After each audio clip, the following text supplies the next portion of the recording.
this magically beautiful setting by the Golden Gate, the Palace of Fine Arts, the last surviving memory of the Phantom City, still proudly stands in stately grandeur, and where palace of fairyland have been replaced by countless homes. Turning back the pages of time, we find President William Howard Taft breaking ground on February the 25th, 1911, for the Phantom City. And then, after an army of architects, artists, and engineers had dreamed their best dreams and had brought them to life, it was ready. Magnificent courts and fountains, its walls of creamy travertine, its ever-blooming gardens stretching along the shores of the Golden Gate. At a signal from President Wilson, the fountain of energy burst into activity. The gates were thrown open and the world had its first glimpse of the Phantom City. What a sight and what a crowd, all eager to explore its mysteries and marvel at its splendor. Mayor James Rolfe Jr. dedicated the Phantom City. Charles C. Moore, its president, spoke in response. Secretary Franklin K. Lane represented President Wilson, and Governor Hiram Johnson spoke for California. It was a great day and a great crowd. The Tower of Jewels, beautiful beyond description, sparkling with hundreds of thousands of multicolored jewels in the brilliant sun or in the night illumination, it was the central and dominant feature of the Phantom City. In the center of the lovely South Gardens, the Fountain of Energy, flanked on either side by twin mermaid pools, greeted the eye of the visitor. And to the left was the Crystal Dome Palace horticulture, Byzantine in architecture, suggesting the Mosque of Ahmed I in Constantinople, housing within strange and beautiful plants from all the tropical world. To the right, the Festival Hall, a shrine where music lovers worshipped, and where world-famous notables spoke to huge gatherings. And just back of the tower was the Court of the Universe, with the two famous statues, the rising sun and the setting sun. Now the Court of Abundance embraced the beautiful fountain of the earth. The Fountain Series graced the symbolic court of four seasons.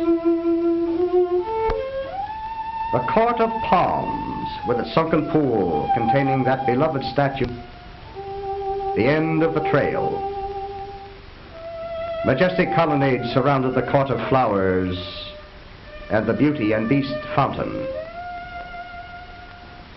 The Fine Arts Palace, with its priceless art treasures, in its exquisite setting by the lagoon, will live in memory forever. Sculptors from all over the world brought their skill to adorn the Phantom City. Every school of art was represented. Palaces and courts and fountains all carried their quota of sculptural beauty. These few statues are but a reminder of the countless others just as lovely. And the distances were magnificent. Now here's a glimpse down the Avenue of Palms, a vision of breathtaking beauty. Machinery Hall Avenue lit past the largest wooden building ever constructed, and where was staged the only indoor flight in aviation history. There's only a time for a glimpse of the many state and foreign buildings, picturesque and individual, and housing rare exhibits from the far corners of the earth. Remember the little auto trains rushing busily about, The electric chairs, they're not dangerous, but stubborn. And the one-man push chairs, well, pedestrians, though, are in the majority. And the 4 million square feet of pavement echoed to the beat of tired feet. Never was a more welcome guest than the Liberty Bell, carried all the way from Philadelphia in a flower-decked car, symbolizing the spirit of American freedom. The magic of his own invention brings back the Thomas Edison of a bygone day, with his pal, Henry Ford, in a happy, carefree moment. And just look at this automobile race. Here they come, with all 2 cylinders roaring. Hey, hey, hey. Look out there. Not even 4-wheel brakes would slow up these speed demons. Styles have changed since 1915, haven't they? And look at this Merry Widow Waltz, or is it the Grizzly Bear? No, don't laugh. You dance that way too. You know, look, it's the zone, the playground of the Phantom City. A mile of gaiety. And do you remember Stella? The submarines? The aeroscope? You know, here all the nations of the earth came to play. The Indians shook their eagle feathers, the Samoans and the Maoris danced their ritual rhythms to tom-toms beating, and the Mexicans danced to the soft guitar. You know, I wonder where these little maypole dancers are today. Rid of all the concessions with the 5-acre miniature of the Panama Canal, with real water, the locks and lakes and ships all performing for the delighted spectators who viewed the spectacle from a traveling train. Here are the Daffodil Girls, all dolled up to visit the Phantom City. You know, many organizations, long forgotten, paraded gaily through these grounds. That day, a boy in his teens, Art Lindbergh, never had a heartier reception. Assembling his suicide plane, fashioned from bamboo, the motor perched just behind the aviator's head looked strangely unfamiliar in this day of 20-passenger cabin planes. But remember, Art Smith was a pioneer. Mr. Lincoln Beechey, aviation martyr of the Phantom City.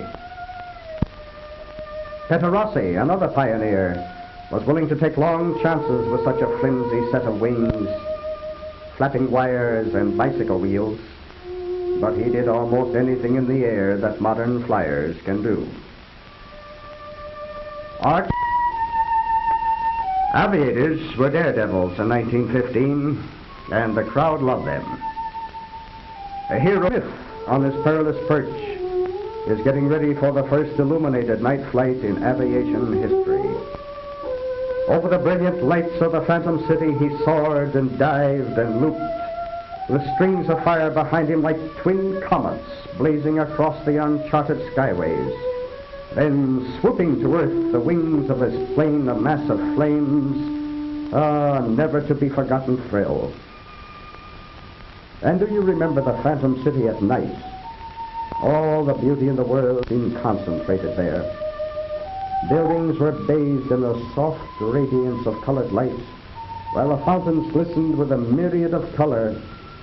Great rainbows were cast on clouds of steam, and there were no real clouds to reflect the light. And then, in December 1915, the last lights of the Phantom City flickered out, its fountains forever silenced. We stood with tear-dimmed eyes, feeling that it was not the end, but only a beginning.